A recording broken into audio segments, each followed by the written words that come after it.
Bonjour, très chers compatriotes. Ezali Wabino Pierre Mike Moulowai.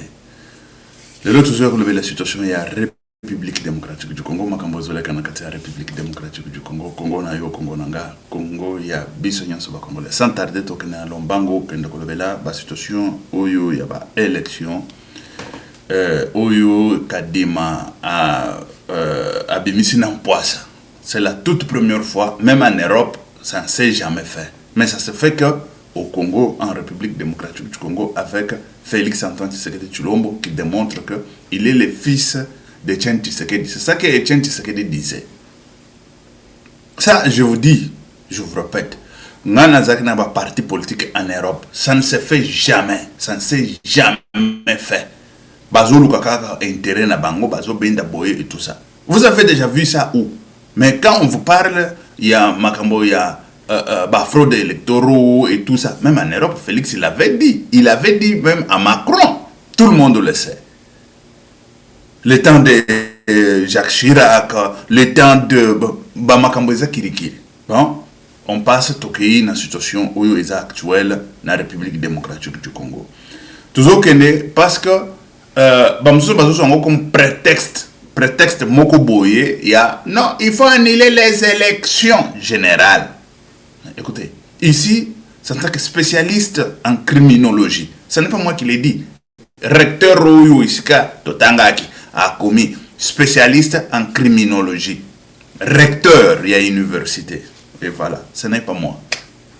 Bon, ce que tu as dit, c'est que point par point, il faut annuler l'élection ou il ne faut pas annuler l'élection. Spécialiste en criminologie formé dans l'Union européenne.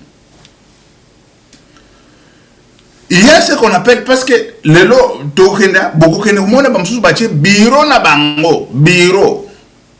Ah, bureau wana besoin voter nini. Eza bureau nini, to yebi même kutute. Eza biloko ni to yebite. Ba mususu bazoya na minduki, koyeko tia batu minduki boye. Bu, allez, pesa ba machine à voter, ba zui pe ba kenango.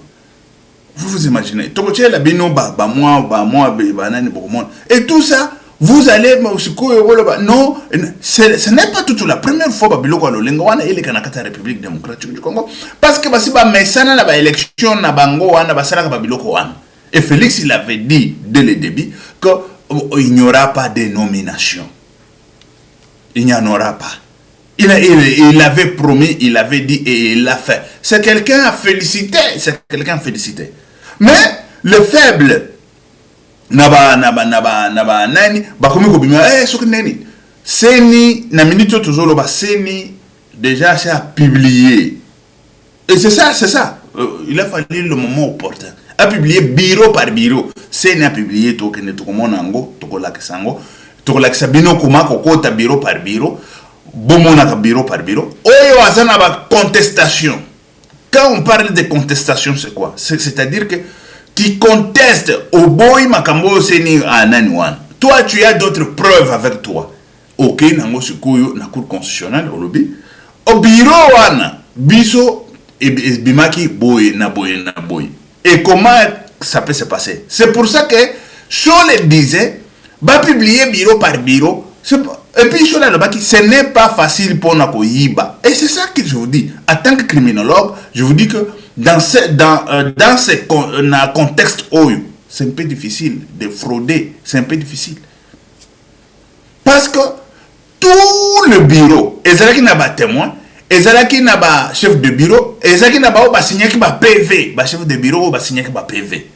Et puis il y a ce qu'on appelle compilation wana, bazo compter ezali tilelo. Vous imaginez? Ce n'est pas facile de venir dire, écoutez, bon, bango babanda ko sala ba biloko wana, ezaki ba bureau moko clandestin. Ici je vous parle de bureaux clandestins. Ici c'est spécialiste en criminologie que vous parle. Des bureaux clandestins. Mais quand vous parlez de clandestins, c'est pas officiel. Mais CENI a publié des bureaux officiels pour mettre en épreuve Batunyo Subazaki na ba bureau clandestin. Je ne sais pas si vous comprenez au moins.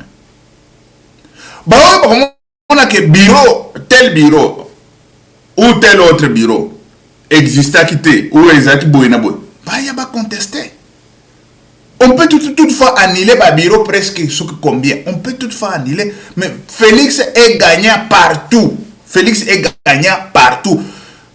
Le même jour, le soir, moi, Pierre Mike Mloy, j'ai publié déjà les résultats qui est correct avec les résultats qu'on a publiés par la CENI. Excusez. Nous avons pris des bureaux, nous avons mis... Et si on veut même prendre d'autres bureaux, moi, personnellement, je pense que il y a même des bureaux qu'on n'a même pas considérés. Si on considérait tous les bureaux, Félix, il va aller même dans la 80 quelques. Ça, je vous l'ai dit. Si on considérait tous les bureaux, tous les gens qui n'ont pas voté, et que les gens viennent voter et tout ça, Félix va battre le record de 80 quelques %. Bon, on y va maintenant. Selon la situation, c'est une situation scientifiquement parlant, pas scientifique. Bon, c'est la criminologie, c'est scientifique. Scientifiquement parlant, criminologiquement parlant, est-ce qu'on peut annuler les élections ou on ne peut pas annuler les élections générales? Si on peut annuler les élections, on ne peut pas annuler les élections générales. On annule les élections cas par cas parce qu'on ne peut pas prendre toute la République, hypothéquer la République, hypothéquer aussi la Constitution pour 5, 10 individus, 20 individus qui ont triché, qui ont fait des bureaux clandestins à gauche, à droite. C'est ça qu'il faut annuler, prendre notre Constitution, mettre ça en danger. Et dans la Constitution, c'est écrit où? Tout d'abord qu'il faut annuler les élections. Et les élections, celui qui peut annuler les élections, qui a la possibilité de pouvoir annuler les élections, c'est la CENI peut le faire ou Cour constitutionnelle. Mais dans ces cas, il faut aller comprendre maintenant, scientifiquement parlant ou juridiquement parlant, que est-ce que les élections peuvent être annulables, oui ou non. Et les cas, ce sont des cas généraux ou ce sont des cas isolés. Mais qu'est-ce qu'on entend par le cas isolé et qu'est-ce qu'on entend par le cas général? Les cas isolés, ce sont des cas, parce que chaque cas a son cas. Je ne sais pas si vous comprenez au moins. Chaque cas moko, ils appellent un cas nango, il faut qu'on l'entende. N'expliquez moi na lingala pour battre, ne pas comprendre bien. Parce que na cas netia député, na députation, est-ce la provinciale, est-ce la député général ou député national. Bango ba votaka bango na ba circonscription. Na circonscription moko boy ba voter ye. Kamwa ici kamoko boy ba voter ye. Mais na kawana na circonscription wana soki ye azana ba bureau na ye bimisi ba bureau na ye akobimisa parce que chaque machine qui représente un bureau. Et c'est ça parce que nous on suit tout ça, on sait tout ça.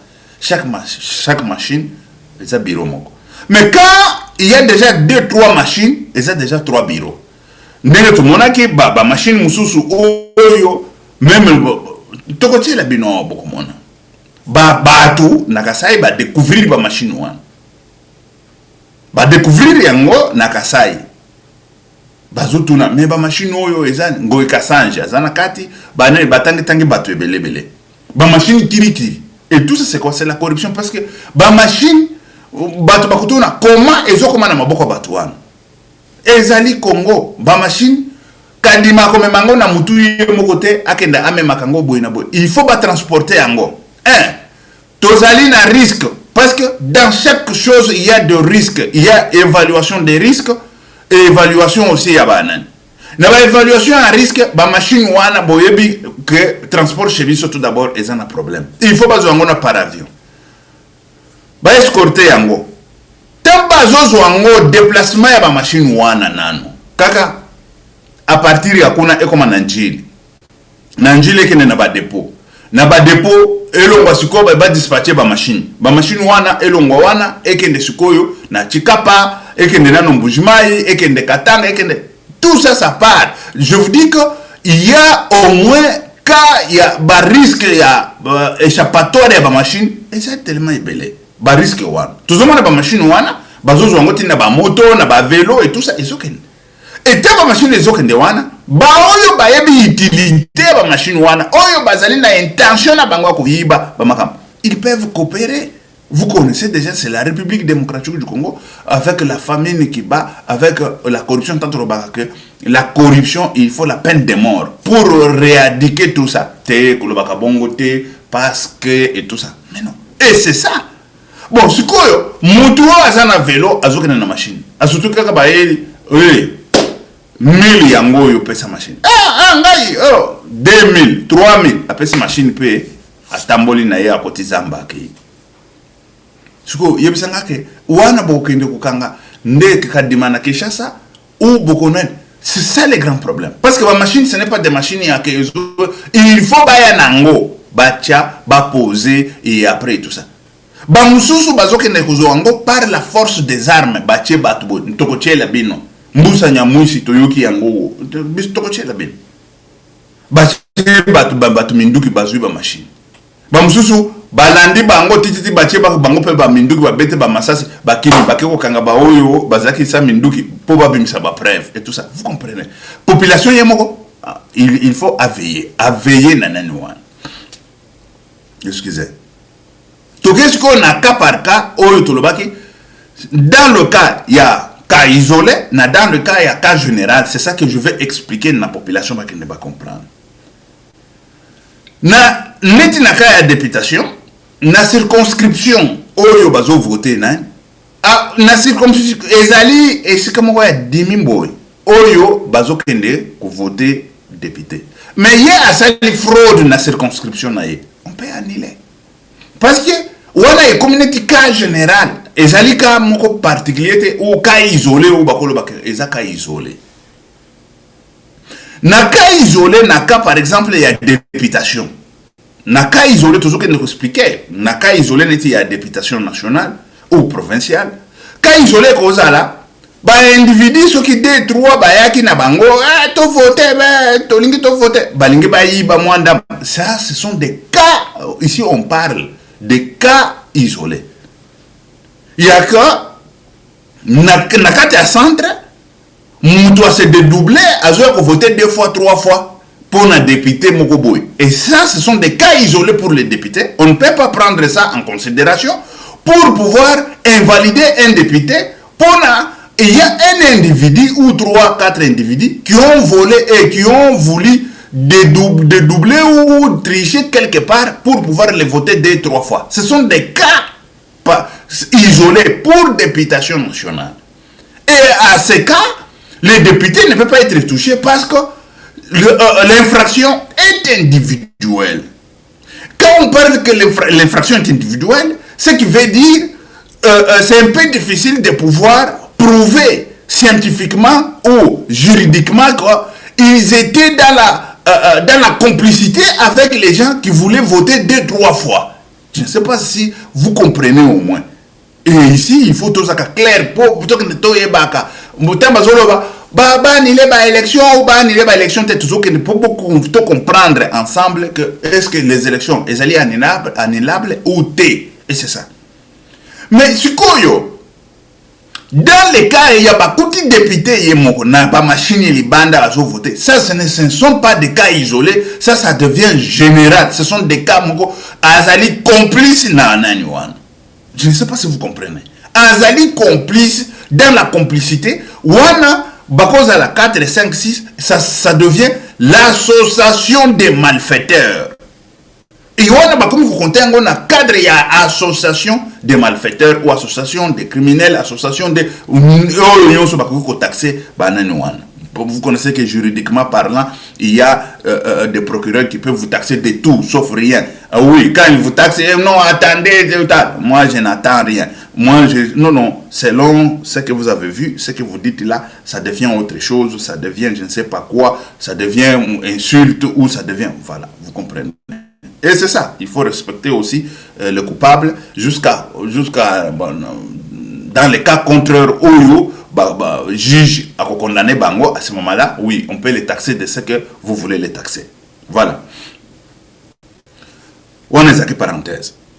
Toujours quand les dans le contexte où il y a que un député, tu peux si cas isolé, il y a député, et tu peux si paix.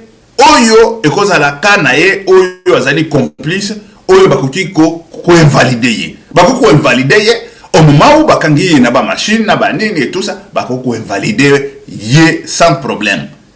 Na ba fraude, bakuti ye, azo pesa misolo, azo pesa nini, bako invalider ye sans problème. Oyo, nyoso tuzuki na komona, bazo pesa kaba misolo, bazo pesa, bako invalider bango. Bako invalider bango. Ça, c'est normal parce que bazali impliqué d'une façon directe na corruption, d'une façon directe na vol.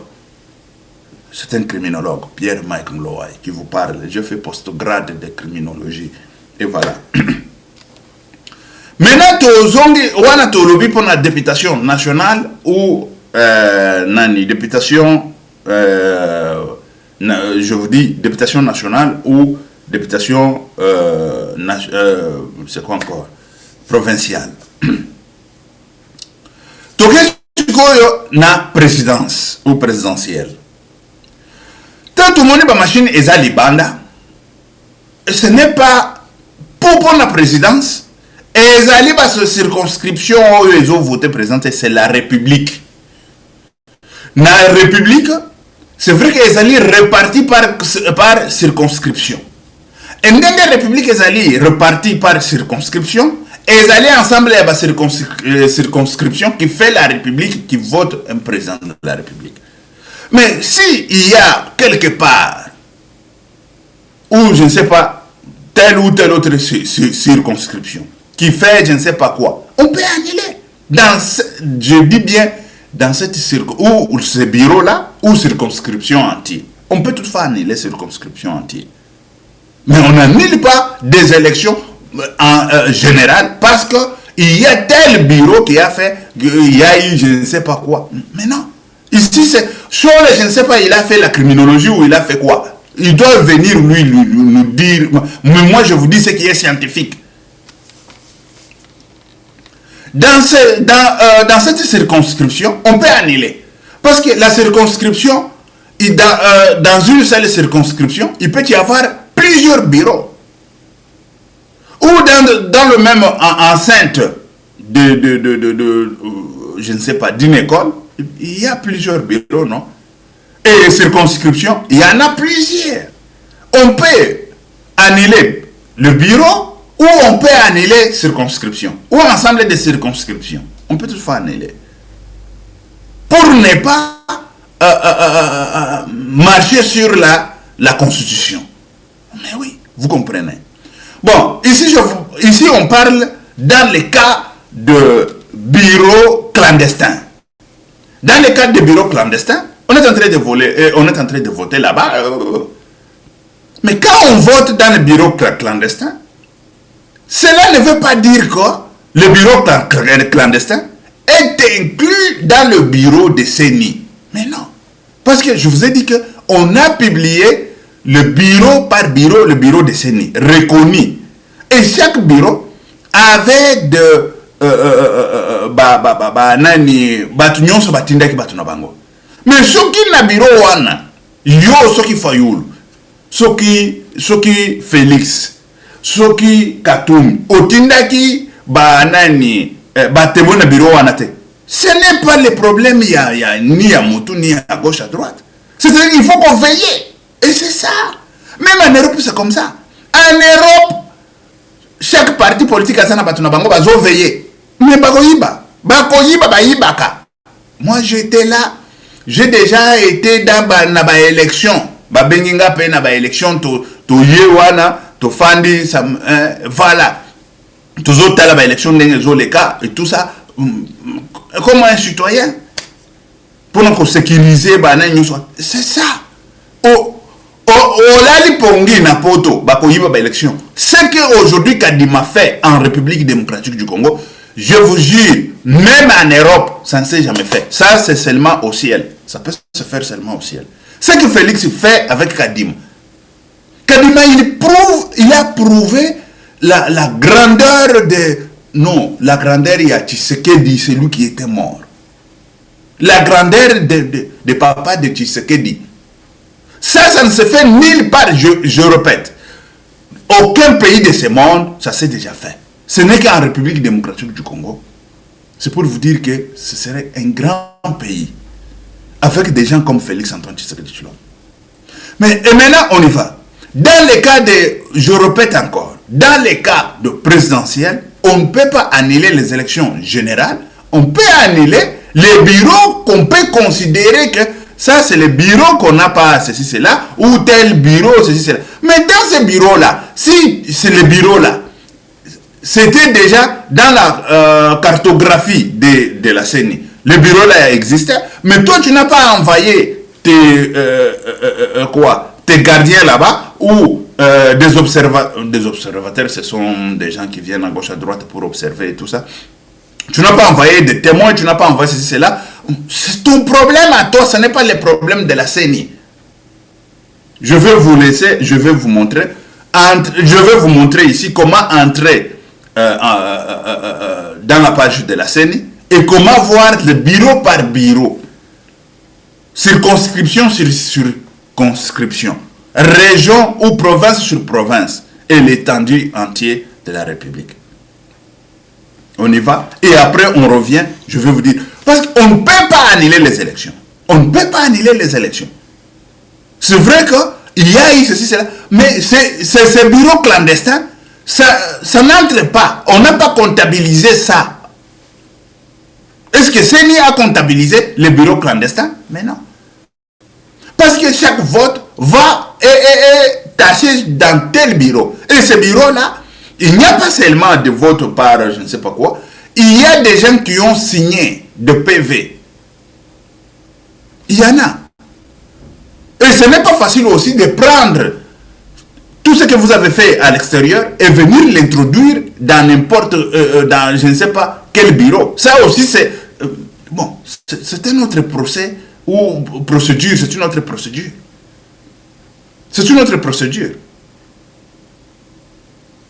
On y va, on va juste voir comment est-ce que on entre. Vous-même, vous allez entrer, vous allez voir, vous allez constater. Et puis, comment entrer dans la page de la CENI.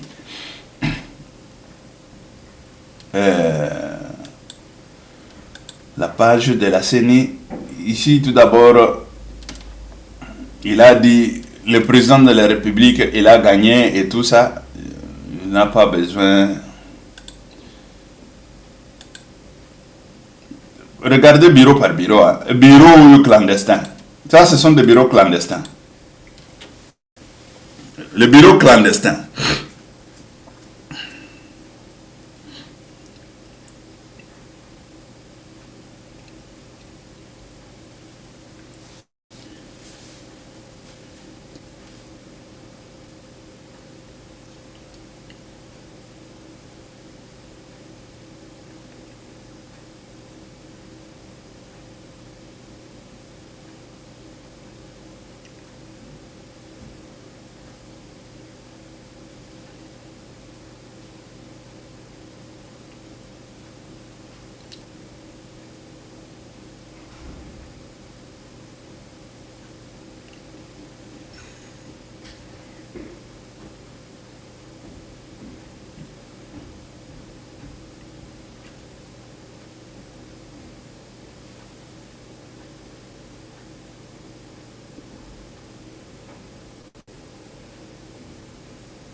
Voilà. Oyo eza ba bureau clandestin. Et na ba bureau clandestin, ezali ba bureau moko oyo ezali cartographié te na bureau ya CENI. Et na ba bureau clandestin, ça on peut toutefois mais quand on parle de bureaux clandestins, les gens ils disent ah c'est là où on a voté Félix, c'est là.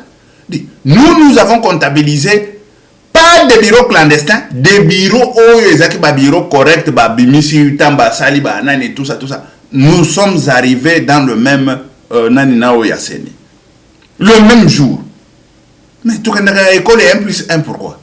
Tu as école 1 plus 1 ou 2, 3 plus 4. Tu as pour tu as otali, awa ezaboy, awa tokangis après on Mais tant le Bakatosa, 80 millions d'habitants à Kinshasa, au 100 millions, qui a déjà compté ça? C'est pour vous dire qu'il y a des gens comme ça qui ont fait les statistiques. Et statistiques, tout ça, en ça la gestion, la gestion, ils ont fait quoi? Les statistiques, les statistiques. Ou santé publique, ou mais c'est ça. Félix, il a gagné beaucoup, tout ça, tout ça. Il a gagné. Ce que nous avons compté, on n'a pas compté bureau Oyo clandestin. Biso to compta qui Oyo publia bureau par bureau. Yango biso to zoaki to compté et c'était tombé correct 73%. C'était tombé correct 73%. Et la CENI, il vous a donné 73%. Que voulez-vous encore? Ce qu'on a compté, c'était ce qu'on avait affiché bureau par bureau. Signé par le chef de bureau et puis signé par le bureau, Félix Antoine Tshilombo a fait 99%, presque 100%. Et ça, le bureau, Félix Assali, 80 na chopo. Na chopwe. Chopwe, non. Oui. Nazalaki na nani ya chopwe. Alobi, Félix, il a fait au moins 88% na chopwe. Bon, na Kisangani, bakota Kisangani. Félix a fait, je ne sais pas, 88%. Bakote ya nani, tout le basikoyo, bakivu, banin. Nous avons des PV, nous avons tout, nous avons vu tout ça. Directement, c'est pas Ibi, Basali, Argentini, Bazor, Bimanango, Sokine. Il y a un bureau clandestin au Yusubani. Mais non. Et ça, on peut aller bureau par bureau. Et là, on y va voir maintenant Nani Aseni. Parce que Wana Ezalaki internet media. Toujours que ne sukoyo. Voilà. Yangowan. Oyo bomoni nasima ezali excusez. Ezali Seni. Seni appelle bureau par bureau. Bureau par bureau, tokende pobo kende bota laka comment est-ce que beaucoup kokota bureau par bureau. Oyo ezali ya République Mobimba, la République démocratique du Congo. Il y a province na province et après il y a circonscription sur circonscription, bureau par bureau. Toujours que netola qui s'appelle non pour que ne bomona boye baké situation ezandengenini. Seni, il a mis tout ça en disposition de la population. Celui qui veut contester, qui vienne avec des preuves, nous voulons voir. Parce qu'il y a eu toujours des preuves, mais des cas isolés, dans la République où il y a à peu près 100 millions d'habitants, 2 personnes, 3, 10, baïbi, machine et tout ça, depuis Kabila, baïba, kabasala, kababilo, kabolengawan, les loyaux, babim, sabango, n'empoissa. Eh, il faut qu'on ait l'élection. L'élection quoi? Générale, la constitution. Si tu as la constitution qui est 5 ans, on a la constitution, on a tout le bani. Et donc, bureau par bureau, tout le monde. Donc, yango wana, tozotia bureau par bureau, bozomona, awa, ezali bana, au fini boye, au côté awa, sud au bangi. Au fini, sud au bangi, au cliquet, au bogomona, bavaya sud au bangi, ba makambonyons. Bozomona. Yango awa, bozomona. Awa ezali Félix, bavoa zui 95%. Bozomona. 95%. Awa, nani, ensemble, ou yakatumbi, ezana 3%. Fayulu 0,59 et tout ça oyo azali bon bozomona babilo konyoso ta obo kendeneti Kinshasa yango wan Félix 78% bozomona et tout ça toki côté à Congo central yango wan bozomona Congo central presque mobimba va voter Félix Fachi boke Kwangu bozomona Kivu bozomona Awa Kasai, bozomona, 95%. Awa Kasai Central, 99,9%, bozomona. awa Sankuru azana 90%. Awa Lomami bozomon 96% na nani et tout ça bozomon na Lomami. Ouais, na Lomami. Mutamba Constant na Lomami abimi na 2%. Hein? Mutamba Constant. Constant c'est Constant. Tungunga. Mutamba Constant Tungunga. Bon, bozomon. Awa na o Lomami oyo eza Lomami, oyo o Lomami.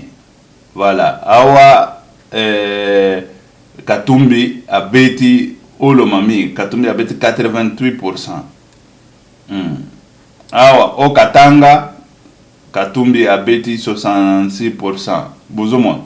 Awa Lualaba, Katumbi 80. Vous avez vu, là où Katumbi a gagné, et maintenant vous voulez quoi?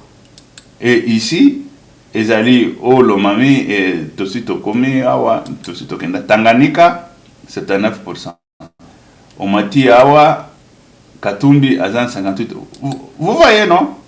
Awa, Sud Kivu, Bomonike, Félix, a battre Azan 84%.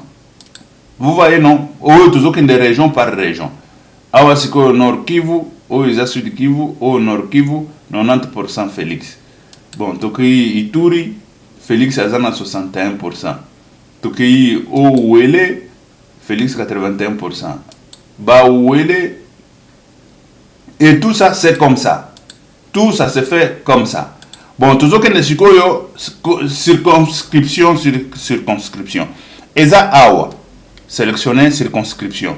Awa Bomoni, ko sélectionner circonscription, Bobeti Boy. Circonscription nini, il y a des caisses, il y a Ilebo, il y a nini et tout ça. Ce qui est au Betouana, na ba circonscription et Zobim. Bozomon. Voilà. Ba circonscription, yango wana, il y a par circonscription. Ce qui est au Beti sélectionner les votes, sélectionner les sites. Bah, site était. Voilà. Awa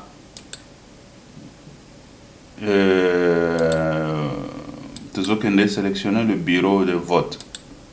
Awa au bureau de vote. Au bureau de vote et bimi bureau de vote. Awa au banani kabinda et bimaki awa kabane shop et tout ça. Bureau de vote par awa par exemple. Bomoni yango wana ebimis. Tokei neti oyo. EP awa eza bureau de vote par bureau de vote hein. EP diangenda yango wana. Bomoni na bureau de vote oyo. Bomoni ndenge ba voix ebimi. Ça ce sont des voix. Ce ne sont plus encore des pourcentages. Bon, Félix abimi na 1891. Nani Patrick Bontolo Bafayulu abimina Vamoko Anzuluni abimina 00 bon Yolandi Bozomon awa pe EP eza bureau par bureau yango wan. Voilà, bureau par bureau et tout ça bureau par bureau yango wan o tozotia hein.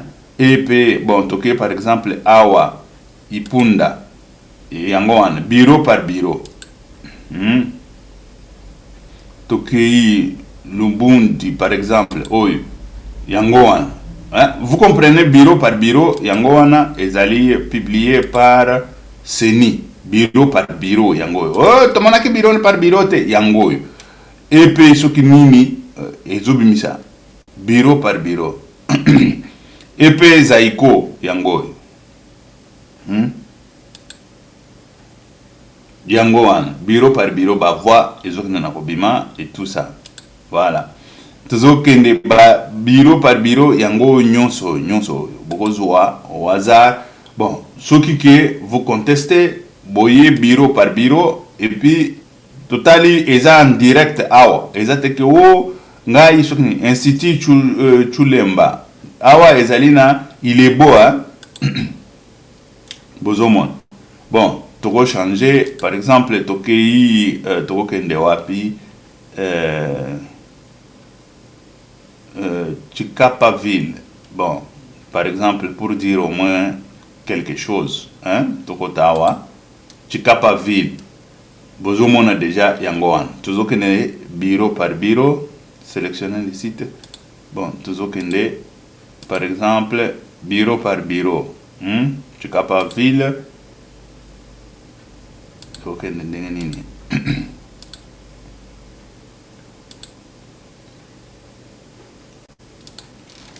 C'est comment, c'est moi qui ai fait, je ne sais pas quoi ici.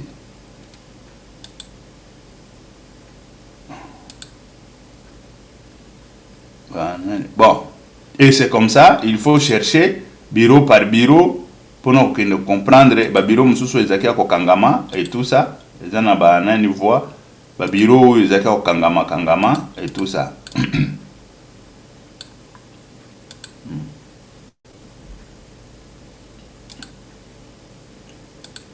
Louebo. Bon, et c'est comme ça, très chers compatriotes, ezali esika oyo babisika oyo mutu na mutu akoki kokota wana akende atala kake situation ezali ndenge nini. Voilà. Et sinon seni atie babiloko nyonso yango wana eza polele. Babiloko nyonso mutu akoti atali bureau par bureau ba nini et tout ça. Bon, oyo ye amoni ke ye bureau na ye ezaki soki ndenge nini. Aya loba soki ndenge nini. Et voilà. Jantini Ngobila abimaki bakomi kosambela. Jantini akomi kosambela tozoluka ngo nano soki tomoni yango tochela bino. Voilà, Jantini Mbaka akomi mwana malamu, akomi chrétien. Ndenge boko constater yango Jantini Mbaka toujours le canal on toque de tout y a situation nini tokochela bino. Voilà, Jantini Mbaka bandi mabondeli. Bon, vous avez mon barbo pour mon eza fierté tintu vite bangela vite banani tia combat. Il faut babo manga ba élection izo ya kokende ndenge nini. Barbo bozomon ezana makambo ebele e bomba miao. Makambo ebele. Bachi combat oyo ka combat catch. Mais bango moko ne bakokoya. Bakokoya ko. Eh oui, c'est fini. Zamba zanzamba. Bachenga kachu moko kosakana te. Et tout ça bon. Barbe umwa tungambirila, barbe ubuzumuna. Ya tungambirila Jehova. Tungambirila Jehova. Tufandi na barbe ezokola tuzosambela. Ezokola tuzosambela. Ezokola tuzosambela. Na Jantini te ezokola tuzosambela na yaki awa. Je dis, na moni élévation, mais na batu même mon côté na banane wana. Bobanda ko sambela, to sambela ka pona mama kamboyo. Jantini azaki na ba fête. Na ko tshela bina ba fête te.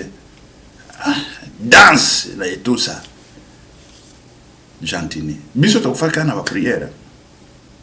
Bitumba oyo poste na to zuite. Élection na to kete. Kotombo manan to tombo mita. Ne ba bundisi baboma yo kaka koboma.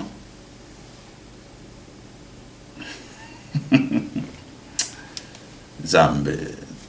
Bon, ça va. Toki tu c'è la bino Jantini c'est grave. Toujours que tu c'è la bino Jantini Jantini voilà, bon on a abandi mabondeli. Mabondeli ya ye wana voilà bozo monae Jantini Ngobila na mabondeli parce que ici est hindi ici est koya que ici est hindi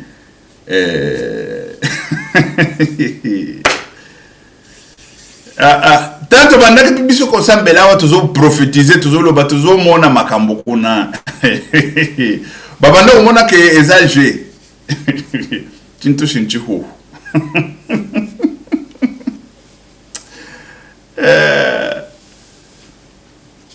Félix ozomona Félix. Eza mon pépé oyo ya kaina te ya contraire. Siko oyo ezoya kosokola, oyo ezoya kocha propriété, oyo ezoya kosala baba nani. Mon pépé ya malamu ezoya koleka. Bokeba na moni. Tana ngoloba mandefu ezokola nango kaka. Esika mafuta ekokwela mandefu ekei. Nzambe yango kaka. Bitumba otozui poste te eloko te misolo te me bitumba kaka yo ndenge yo uzoka bato kanda ekangi bango motema ebloke na bango na kati ya motema me yo kanda ezokanga yo pona Zambe eza passe mais Satana tokolonga ye kaka tout longi et vraiment mes sincères félicitations à Félix Antoine Tshisekedi Tshilombo pour la réussite ya ba élection et puis pour na makamba mabebo ezobi makana mpoasa ba makamba boetan ezobi makana mpoasa il faut féliciter Félix Antoine mais ba tusikonde azomona ye omoni ba yebisaki bino bato bayibaka bakome kokanga bango toza bato ya lolenge nini bazoyebisa bino awa na nzungu oyo makambo mabe elekakao bayibaki Etienne Tshisekedi nani na banzungu wana ya ba election boyebi yango te ke Etienne Tshisekedi bayibaki ye na banzungu wana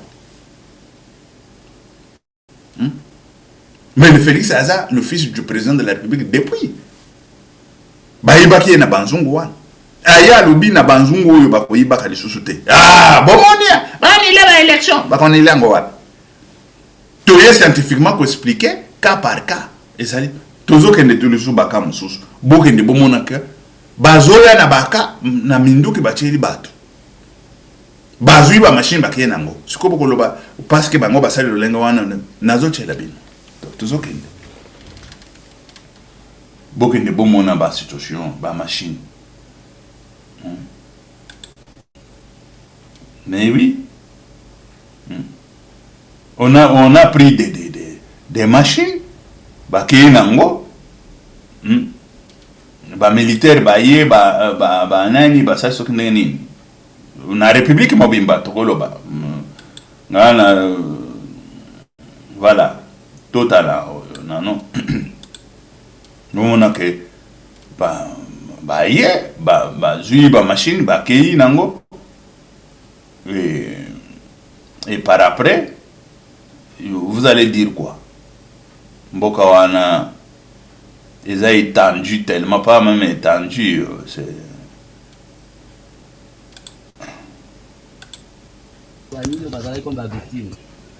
ces mêmes garçons ou ces mêmes équipes où ils allaient qui les monter ma fille accompagné à Koma bando mondoki bachei bezo ikila awa qui détenait là dans la simba qui nani odon bosawa bachei akoma awa abiso saka le kufi longwa na ko ba pousser directeur ba koti bazu biloko o buki port directeur kimi directeur aye ko voir nga vers 22h nanda là on voyage na 21 na usiku la kutinga na kikosi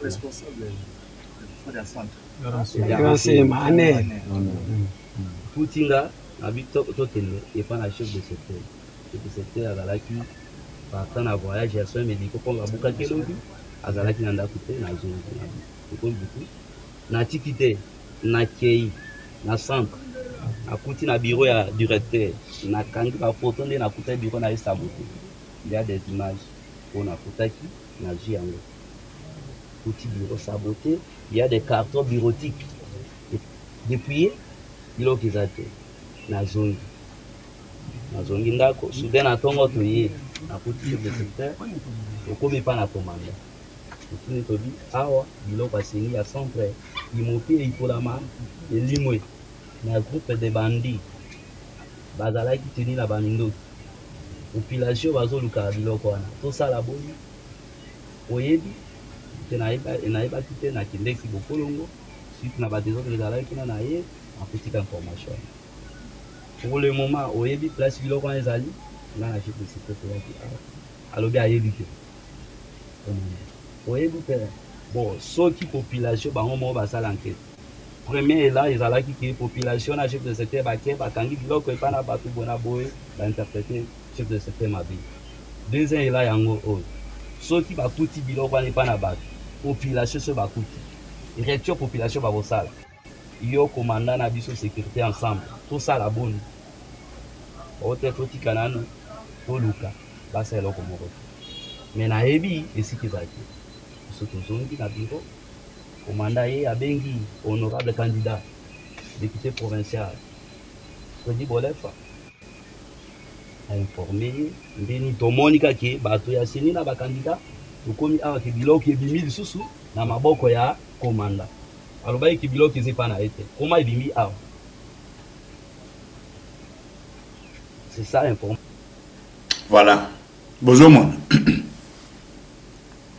bango wana baye kokuna baye koyiba yeka ba machine bakangi soki basali ndenge nini et tout ça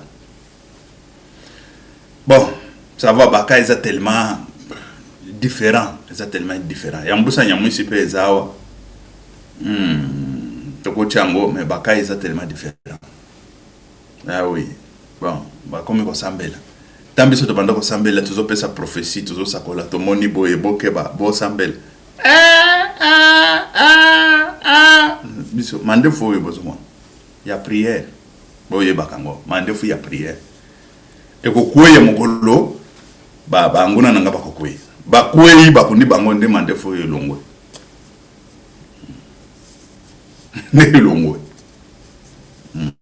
Ok, merci, très chers compatriotes. Ciao, que Dieu vous bénisse.